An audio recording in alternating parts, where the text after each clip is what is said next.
We were never going to learn a lot from just one game of preseason basketball, but if there was a storyline just beginning to bubble up in Minnesota, it's probably the backup point guard slot, and last night we got to see Bones Hyland and Rob Dillingham start to battle it out.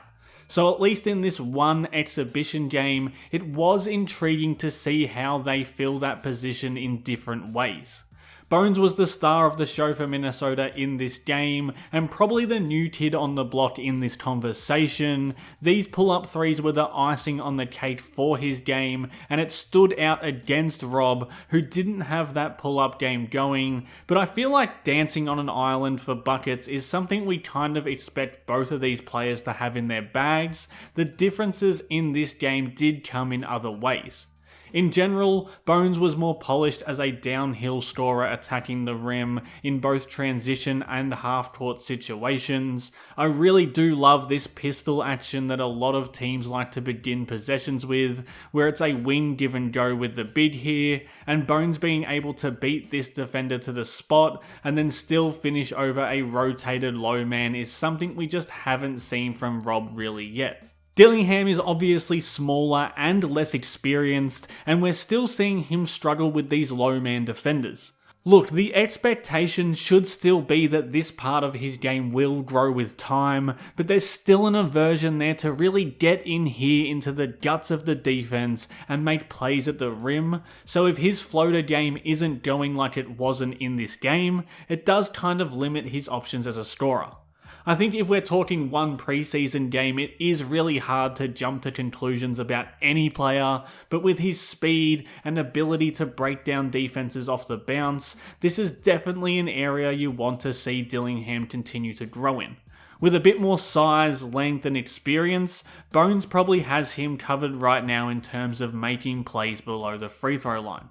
I think that kind of extends to their playmaking ability as well, because Dillingham doesn't want to go at help defenders at the rim like this one. It puts him in these situations where he's trying to make a tough passing read from a prone position, and that's a really dangerous way to live offensively. Again, it's just something he's going to have to figure out going forward, because you really want to see him use his speed to get into this open area, because trying to force those passes if he can't does get a bit dicey, and then you're just asking to get burnt going the other way in transition.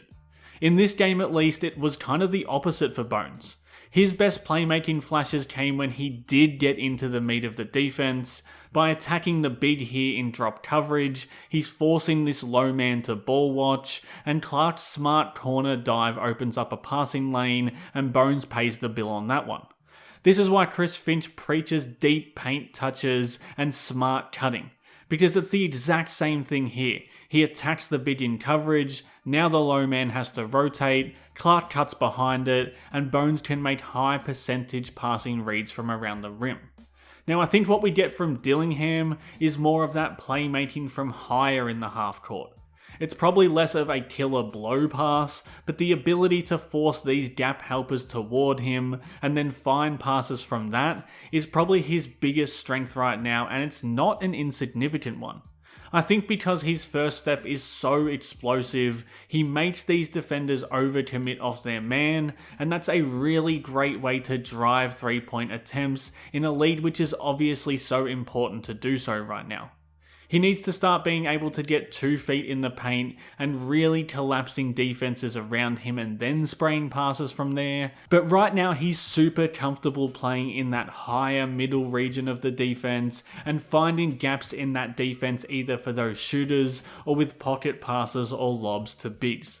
That's his sweet spot as a playmaker right now, and I do think if he can get his pull-up or floater game going as a scorer, that combo could be enough for him to really add value to Minnesota's offense. What really surprised me in this game though was the gap between the two players defensively. I think we know the struggles a young, small, inexperienced point guard like Dillingham is going to have defensively. He's going to get flatlined by these big-ass screens by someone like Nikola Jokic, and that's going to lead to switches that the defense don't really want to give up. And if he's not on point with his angles and his positioning defensively, he might get caught in this position giving up a baseline drive where he's not big enough to rotate over and make a difference.